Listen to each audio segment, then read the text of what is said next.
When we discuss the evolving political landscape, we often neglect the subtle undertones that come with foreign aid and sanctions. Let's take a closer look. When the European Union, a powerhouse in global diplomacy, changes its tune on humanitarian aid to Niger, it's only natural to question its motives. And while they have now chosen to continue their aid, it wasn't so long ago that they contemplated blanket sanctions on Niger. But are blanket sanctions truly effective?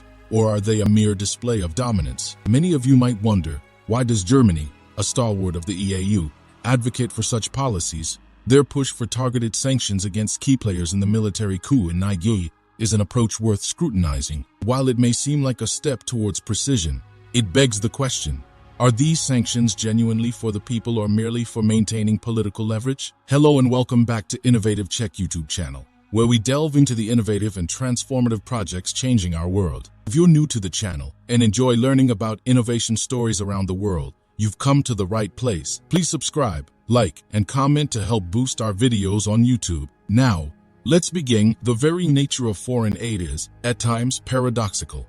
Nations claim to offer assistance to uplift downtrodden societies, but often the purse strings come with terms and conditions. And when the political landscape shifts, so does the aid. Is it about helping the impoverished, or is it about buying influence and pushing agendas? It's disconcerting how standards differ when it comes to Africa. Niger's situation is just one instance. Are there not nations where the state of affairs is dearer? Yet the EU and other international donors seem to operate with a different rulebook when in African territories. Why is there this glaring discrepancy? It's as if some nations are placed under a microscope, while others remain unchecked. Now, let's take Germany's perspective for a moment. They advocate for targeted sanctions, aiming for precision, hitting those responsible without affecting the masses. On paper, it appears logical. Yet, history has shown that sanctions, even if targeted, have cascading effects. They might not directly impact the general populace, but indirectly, they do stir unrest, uncertainty, and economic downturns. Isn't this counterintuitive when the goal is to promote stability? Blanket sanctions, in particular, are a double-edged sword. While they intend to correct the course of a nation, they often galvanize the populace behind a leader. Regardless of that leader's legitimacy, it fosters an environment where nationalism thrives and international entities are viewed with skepticism, if not outright hostility. Let's not forget that many Nigerians might not be well versed with the intricacies of international politics. They seek a better life, stability, and growth. And when external forces impose sanctions, they don't see the political maneuvers. Instead, they see a world that's against them, fueling sentiments of isolation. It's much like the situation in Russia. Sanctions upon sanctions have been levied, yet Russia, defiant, continues its path, showcasing to the world that they can weather the storm. Such resilience sends a clear message. Sanctions may not be the deterrent many believe them to be. They might, in fact, have the opposite effect. Germany, as an influential member of the EU, needs to reflect on its stance. While its intentions might be rooted in global peace and stability, the approach requires recalibration. Foreign policies need to evolve, considering the nuances of the region they target. One size fits all doesn't work in international relations. Similarly, it's imperative to question the purpose and effectiveness of aid. The U.S. back and forth regarding humanitarian aid to Niger portrays a level of inconsistency. It's as if the lives of the Nigerian people hang in the balance of diplomatic negotiations. How does this foster trust? How does this promote genuine collaboration? Africa as a continent has faced its fair share of challenges. From colonial history to modern-day exploitation, its nations have struggled to find their footing. Foreign interventions, be it in the form of aid or sanctions, need to recognize this history. A patronizing approach, where African nations are held to a different standard or where interventions come with strings attached, only deepens mistrust. Germany, and by extension the EU, must acknowledge this. It's not enough to offer aid or impose sanctions. It's about building genuine partnerships, fostering mutual growth, and respecting sovereignty. The days of neocolonialism should be behind us. Let's reimagine a world where nations collaborate, not out of necessity or dominance, but out of mutual respect and understanding, where aid isn't a tool for influence, but a genuine gesture of goodwill. A world where sanctions aren't wielded as weapons, but used judiciously, after all diplomatic avenues have been exhausted. Germany has a chance to lead this change. It can set an example not only for the EU but for the world. It can usher in a new era of diplomacy, one rooted in empathy and cooperation. The question remains, will it? It's time for introspection and change. The global landscape is intricate, filled with shades of gray. Simplistic measures, be it blanket sanctions or inconsistent aid, won't pave the way for a harmonious future.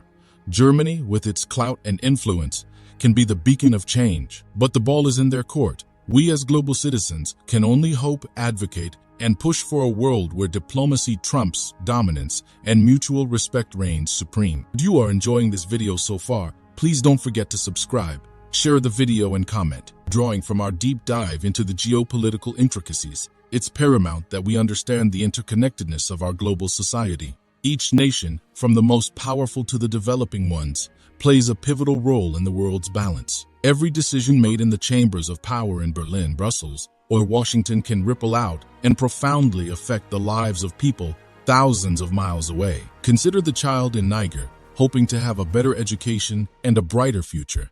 Each time a country decides on sanctions or the cessation of humanitarian aid, that child's dream is affected. Can we in good conscience let geopolitics interfere with such basic human aspirations? Germany, as one of the leading voices in the European Union, must contemplate the far-reaching implications of its decisions. The global narrative often discusses a world moving towards unity, globalization bringing us closer than ever.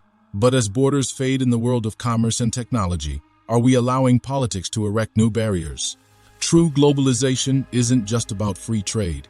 It's about free humanity, free from hunger, oppression, and disparity. Germany's stance on targeted sanctions, while appearing strategic, might further entrench divides. We must ask, is our strategy reactive or proactive? Are we merely responding to the world's changing dynamics, or are we striving to mold a brighter future actively? If it's the latter, then a fundamental change in perspective is needed. We ought to view nations not as chess pieces in a grand game, but as partners in a collaborative journey towards global betterment. Revisiting the concept of humanitarian aid, it's essential to emphasize its core purpose, humanity.